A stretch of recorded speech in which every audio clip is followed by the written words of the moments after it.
ആലപ്പുഴയിൽ രക്ഷാപ്രവർത്തനത്തിൻ്റെ പേരിൽ പാവപ്പെട്ട യൂത്ത് കോൺഗ്രസ് ചെറുപ്പക്കാരെ അടിച്ചമർത്തിയതിൻ്റെ പേരിലുള്ള പരാതികൾ ഇപ്പോൾ കോടതിയുടെ മുൻപിൽ പരിഗണനയിലാണ്. യാതൊരു തരത്തിലും നീതീകരിക്കാത്ത രീതിയിലുള്ള അതിക്രമമാണ് കാട്ടിയത് എന്ന് കോടതിക്ക് ബോധ്യമായതിൻ്റെ പേരിൽ അതിന് നേതൃത്വം കൊടുത്ത ഏതാണ്ട് 5ഓളം പോലീസ് സാധാരണ അകമ്പടി ഉദ്യോഗസ്ഥന്മാരെ സസ്പെൻഡ് ചെയ്ത് മാറ്റി നിർത്തിയിരിക്കുകയാണ്. ഈ സംഭവം നടക്കുമ്പോൾ അവർ ചെയ്തതായ പ്രവൃത്തിക്കെതിരായ അന്വേഷണത്തിൻ്റെ മേൽ തയ്യാറാക്കിയ പോലീസ് റിപ്പോർട്ട് അട്ടിമറിക്കാനായി കേരളത്തിലെ ഒരു ഉന്നതനായിട്ടുള്ള DGP റാങ്കിലുള്ള ഒരു പോലീസ് ഉദ്യോഗസ്ഥൻ ശ്രമിച്ചു എന്നുള്ളത് എല്ലാവരെയും അക്ഷരാർത്ഥത്തിൽ ഞെട്ടിപ്പിച്ചു. ആ പോലീസ് ഉദ്യോഗസ്ഥൻ ഇന്ന് കേരളത്തിൽ ആദ്യത്തെ 3 സീനിയർ IPS ഉദ്യോഗസ്ഥന്മാരുടെ പട്ടികയിൽ നിൽക്കുകയാണ്. അദ്ദേഹത്തിൻ്റെ പേരിൽ നിരവധി അഴിമതി ആരോപണങ്ങളുണ്ട്. വരവിൽ കവിഞ്ഞ സ്വത്ത് സമ്പാദിച്ചതിൻ്റെ പേരിൽ ആക്ഷേപം പരാതിയുണ്ട്. അദ്ദേഹം തൃശ്ശൂർ പൂരം അലങ്കോലപ്പെടുത്തിയതിൻ്റെ പേരിലുള്ള ആക്ഷേപം അദ്ദേഹത്തിൻ്റെ പേരിലുണ്ട്. അദ്ദേഹത്തിൻ്റെ പേരിൽ നിരവധിയായിട്ടുള്ള ചട്ടവിരുദ്ധമായ പ്രവർത്തനങ്ങൾ സംബന്ധിച്ചുള്ള ആക്ഷേപങ്ങൾ സർക്കാരിൻ്റെ പരിഗണനയുണ്ട്. അദ്ദേഹം പിണറായി സർക്കാരിൻ്റെ ഒരു ഇഷ്ടപുത്രനായിട്ടാണ് ഈ കഴിഞ്ഞ 10 വർഷക്കാലം കേരളത്തിൻ്റെ പോലീസ് സേനയിൽ ഉന്നത സ്ഥാനങ്ങൾ വഹിച്ചത്. ഈ രക്ഷാപ്രവർത്തനത്തെ സംബന്ധിച്ചുള്ള കോടതി കേസുണ്ടായപ്പോൾ അവിടെ സമർപ്പിച്ച പോലീസിൻ്റെ റിപ്പോർട്ടിൽ മുഴുവൻ കൃത്രിമം കാട്ടി ഈ രക്ഷാപ്രവർത്തനങ്ങൾ നടത്തിയതായിട്ടുള്ള പോലീസുകാരെ സംരക്ഷിക്കാൻ ഈ ഉന്നതനായിട്ടുള്ള പോലീസ് ഉദ്യോഗസ്ഥൻ ഇടപെട്ടു എന്നുള്ളത് ഇപ്പോൾ പുറത്തു വന്നിരിക്കുന്ന ഞെട്ടിപ്പിക്കുന്ന ഒരു വിവരമാണ്.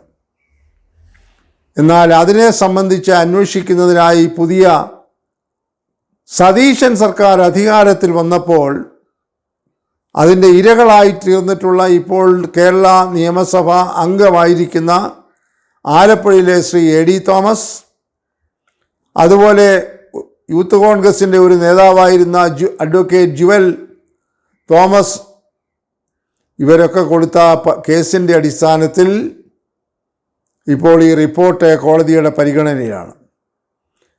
ആ റിപ്പോർട്ട് യഥാർത്ഥത്തിൽ ഈ പറയുന്ന ഉയർന്ന പോലീസ് ഉദ്യോഗസ്ഥനെയും മറ്റ് ഗൺമാൻ ഉൾപ്പെടെയുള്ള ആളുകളെയും പ്രതിപട്ടികയിൽപ്പെടുത്തിയപ്പോൾ സ്വാഭാവികമായി ഡിപ്പാർട്ട്മെൻറ്റിൻ്റെ ആഭ്യന്തര നടപടികൾ ഉണ്ടാകേണ്ടതായിരുന്നു. എന്നാൽ ഈ താഴേക്കടയിലുള്ള ഗൺമാൻ ഉൾപ്പെടെയുള്ള ആളുകളെ മാത്രം മാറ്റി നിർത്തി ഈ തെളിവുകളെല്ലാം അട്ടിമറിച്ച ഉയർന്ന പോലീസ് ഉദ്യോഗസ്ഥൻ്റെ മേൽ ഈ നിമിഷം വരെ യാതൊരു നടപടിയും കേരളത്തിൻ്റെ പുതിയ ഗവൺമെൻറ് എടുത്തിട്ടില്ല. അദ്ദേഹത്തിൻ്റെ പേരിൽ വ്യക്തമായിട്ടുള്ള അട്ടിമറി തെളിവുകൾ ഉണ്ട് എന്ന് കണ്ടിട്ടും കേരളത്തിൻ്റെ പുതിയ ആഭ്യന്തരമന്ത്രിയും ആഭ്യന്തര വകുപ്പും അർത്ഥപൂർണമായ മൗനം പാലിക്കുകയാണ്. ഇത് അവസാനിപ്പിക്കണം. എന്തുകൊണ്ടാണ് ഈ മൗനം പാലിക്കുന്നത് എന്നുള്ളത് വെളിപ്പെടുത്തണം. ഒരുപക്ഷെ അദ്ദേഹത്തിൻ്റെ സ്വാധീനം ഉപയോഗിച്ചുകൊണ്ട് ഈ അന്വേഷണത്തെ പുതിയ സർക്കാരിൻ്റെ ഭരണക്രമത്തിലും അട്ടിമറിക്കാൻ ശ്രമിക്കുകയാണോ എന്ന് ആളുകൾ സംശയിച്ചു തുടങ്ങിയിരിക്കുന്നു. ബഹുമാനപ്പെട്ട പുതിയ ആഭ്യന്തരമന്ത്രി ശ്രീ രമേശ് ചെന്നിത്തല ആഭ്യന്തര വകുപ്പുമായി ഇതിൽ വന്നിരിക്കുന്ന വിഷയങ്ങൾ കാര്യമായി പരിശോധിച്ച് ജനങ്ങൾക്ക് ബോധ്യമാകുന്ന രീതിയിൽ നടപടികൾ സ്വീകരിക്കണം. ഈ ഉന്നത ഉദ്യോഗസ്ഥൻ ക്രമം വിട്ട് ഈ കാര്യത്തിൽ ഇടപെട്ടിട്ടുണ്ടെങ്കിൽ അദ്ദേഹത്തിന് കാര്യമായ ശിക്ഷ നൽകണം. അദ്ദേഹത്തെ മാറ്റി നിർത്തണം. ഇപ്പോൾ പറഞ്ഞു കേൾക്കുന്നത് അദ്ദേഹം ഇപ്പോൾ DGP റാങ്കിലേക്ക് പ്രൊമോഷനാകാൻ കാത്തിരിക്കുന്ന പട്ടികയിലുള്ള ഒരാളാണ്. ഈ മാസം ഒടുവിൽ ഒരു ഉയർന്ന DGP സർവീസിൽ നിന്ന് പിരിയുമ്പോൾ ആ വേക്കൻസിയിലേക്ക് ഇദ്ദേഹം DGP റാങ്കിൽ ഉയർത്തപ്പെടാനുള്ള സാധ്യതകൾ തെളിഞ്ഞു നിൽക്കുമ്പോഴാണ് ഈ ആരോപണം ഇപ്പോൾ അന്വേഷണ വിധേയമായിരിക്കുന്നത്. അതുകൊണ്ട് കേരളത്തിൻ്റെ പുതിയ സർക്കാർ, ആഭ്യന്തര വകുപ്പ് പ്രത്യേകിച്ചും, വേണ്ടി വന്നാൽ മുഖ്യമന്ത്രിയും ഈ ഉന്നത ഉദ്യോഗസ്ഥൻ്റെ ഇടപെടലുകളെ സംബന്ധിച്ച് അന്വേഷണം നടത്തണം, സമഗ്രമായി പരിശോധിക്കണം. കുറ്റം ചെയ്തിട്ടുണ്ടെങ്കിൽ ശിക്ഷാ നടപടികൾ സ്വീകരിക്കണം.